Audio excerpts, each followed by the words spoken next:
RSS శతాబ్ది ఉత్సవాల్లో chief Mohan Bhagwat retirement అంశంపై clarity ఇచ్చే ప్రయత్నం చేశారు సార్. 75 ఏళ్లకు రిటైర్ కావాలని ఎవరికీ చెప్పలేదు. బీజేపీతో సంఘర్షణే తప్ప తగాదాలు లేవు. సంఘ సలహాలు ఇస్తుంది కానీ ప్రభుత్వాన్ని నడపదు అంటూ కామెంట్ చేశారు. ఈ మధ్యనే ఈ రిటైర్మెంట్ అంశానికి సంబంధించి మోహన్ భగవత్ మాట్లాడినప్పుడు అది మోదీని ఉద్దేశించి మాట్లాడారు అనేది పెద్ద చర్చ జరిగింది కదా సార్. సో ఇప్పుడు చెప్తూ ఉన్నారు 75 ఏళ్లకు రిటైర్ కావాలని ఎవరికీ చెప్పలేదు అంటూ ఉన్నారు. ఏంటి సార్? అంటే అందరికీ తెలుసు, ఇది పత్రికల్లో పేజ్ 1లో వచ్చిన వార్త.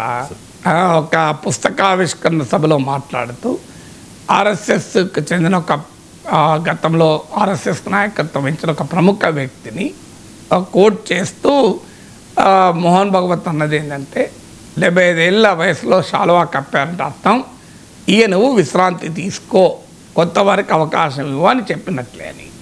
దాని మీద అనేక చర్చలు జరిగాయి. ఈవెన్ మోహన్ భగవత్ కూడా 75 ఇయర్స్ వస్తుంది, నరేంద్ర మోడీకి కూడా 75 ఇయర్స్ వస్తుంది. అందువల్ల ఇది మోడీని ఉద్దేశించి మాట్లాడిన మాటలే అనేటువంటి చర్చ జరిగింది. మోహన్ భగవత్ లాంటి వాళ్ళు ఈ మాట అంటున్నప్పుడు ఇది మోడీకి తగులుతుంది అని తెలియకుండా అంటారా? ఆలోచించకుండా అంటారా? మనకే అర్థమవుతున్నప్పుడు ఖచ్చితంగా ఒక సిగ్నల్ పంపాలని చూశారు. ఆ సిగ్నల్ ఈ విషయంలోనే పంపలేదు కదా, చాలా విషయాల్లో పంపారు. తామే దైవాంశ సంభూతిని అనుకుంటే సరైంది కాదు, ఒక వ్యక్తి చుట్టూ ఏ వ్యవస్థ నడవకూడదు, ఇలా అనేక సందర్భాల్లో ఒక సిగ్నల్స్ పంపిస్తూనే ఉంది. వాస్తవంగా రైట్ కైండ్ ఆఫ్ సిగ్నల్స్. కానీ బీజేపీ నాయకత్వం మోడీ చేతుల్లో చాలా బలంగా ఉంది.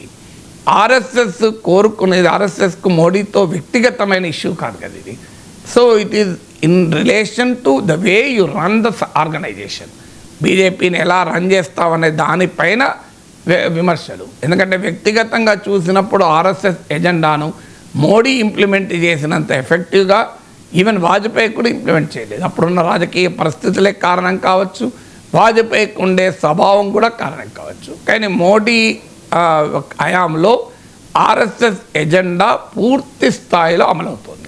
అలాంటప్పుడు ఆర్ఎస్ఎస్కు వ్యక్తిగతంగా మోడీ వ్యవహార సరళితో, మోడీ బిహేవియరల్ ట్రేడ్స్తో ఇబ్బందులు ఉంటే ఉండవచ్చు ఆర్ఎస్ఎస్ నాయకత్వానికి.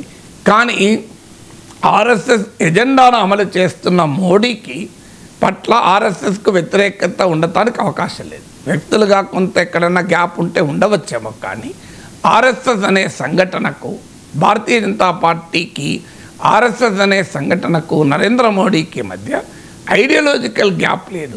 ఐడియాలజికల్ బంధం చాలా ఎక్కువ బలపడింది. ఈ 11 ఏళ్లలో ఆర్ఎస్ఎస్ ఎజెండాను బహుశా ఆర్ఎస్ఎస్ కూడా అంచనా వేసి ఉండకపోవచ్చు ఇంత స్థాయిలో మోడీ అమలు చేస్తాడని. ఆర్టికల్ 370ని పక్కకు పడేశాడు. రామ మందిర నిర్మాణం పూర్తయింది. రాష్ట్రాల్లో ఆల్రెడీ యూనిఫామ్ సివిల్ కోడ్ మొదలవుతోంది. వ్యవస్థల్లో, అన్ని వ్యవస్థల్లోనూ ఆర్ఎస్ఎస్ ప్రవేశించగలుగుతోంది. ఆర్ఎస్ఎస్ ఒక మెయిన్ స్ట్రీమ్ అయిపోయింది. మీడియా మొత్తం ఆర్ఎస్ఎస్ నరేటివ్ని తీసుకెళ్ళగలుగుతోంది. సోషల్ మీడియా వెళ్ళగలుగుతోంది. ఈ స్థాయిలో ఆర్ఎస్ఎస్ నరేటివ్కు, ఆర్ఎస్ఎస్ ఆశయాలకు, లక్ష్యాలకు ఆచరణ కల్పించిన నాయకుడు నరేంద్ర మోడీ. అందువల్ల మోడీ వద్దని ఆర్ఎస్ఎస్ కోరుకునే అవకాశమే లేదు. అందువల్ల 75 ఇయర్స్ అని ఒక సిగ్నల్ పంపి టెస్టింగ్ ద వాటర్స్ అంటారే, ఎలాంటి పరిస్థితి ఉంటుంది అని. దానితో పాటు మోడీ స్టిల్ ఏ ఓట్ గ్యాదరర్. మోడీ యొక్క బలమైన నాయకుడే కాదు, మోడీ వల్ల బీజేపీకి ఓట్లు వస్తున్నాయి. మీరు CSDS centre for study of developing society studies, national election study చూస్తే 2014, 2019 ఎన్నికల్లో బీజేపీకి వేసిన ఓటర్లలో 1/3 మేము మోడీని చూసి ఓటేశామన్నారు. They are not BJP loyal voters, they are not RSS ideologically loyal voters. వాళ్ళు 1/3 ఉన్నారు. ఇది వెరీ సిగ్నిఫికెంట్. అందువల్ల ఇప్పుడు 2024లో బీజేపీకి 63 సీట్స్ తగ్గిన సమయంలో కూడా 1/4 ఆఫ్ ద బీజేపీ ఓటర్స్ మేము మోడీని చూసి ఓటేసామన్నారు. సో అందువల్ల ఇప్పుడు అంత బలంగా బీజేపీకి ఓటింగ్ తెస్తున్న నాయకుడికి ప్రత్యామ్నాయం లేకుండా ఆ అసెట్ వదులుకుంటుందా బీజేపీ, ఆర్ఎస్ఎస్? అందువల్ల ఆర్ఎస్ఎస్కి ఉండొచ్చు కోరిక 75 ఇయర్స్ దాటాక ఎవరైనా నాయకత్వంలో ఉండకూడదు అని. కానీ ప్రాక్టికల్గా చూసినప్పుడు మోడీ ఆర్ఎస్ఎస్ ఎజెండాను అమలు చేస్తున్నాడు. మోడీ వల్ల ఆర్ఎస్ఎస్ కోరుకున్న రాజకీయ పార్టీకి ఓట్లు వస్తున్నాయి, అధికారం వస్తుంది. దానికి మోడీకి ఇప్పటికిప్పుడు బీజేపీలో కూడా ప్రత్యామ్నాయం లేదు. సో అందువల్ల డెఫినెట్గా RSS needs Modi needs RSS.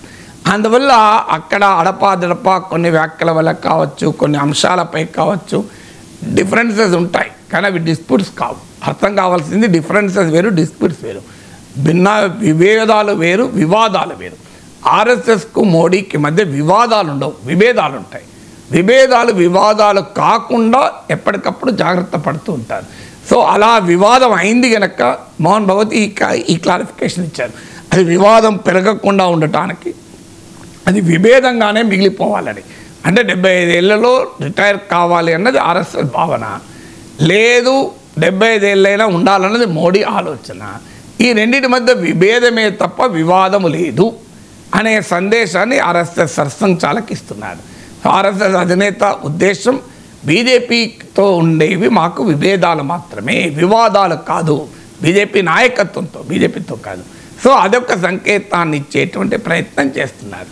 So అందువల్ల ఒక రకంగా మోడీకి ఆర్ఎస్ఎస్ నుంచి కూడా లైన్ క్లియర్ అయింది. సో 2029లో కూడా బీజేపీ మోడీ నాయకత్వంలోనే ఎన్నికలకు పోతుంది. 75 years అనేది అందరికీ అప్లై అయితే కానీ మోడీకి అప్లై కాదు అని.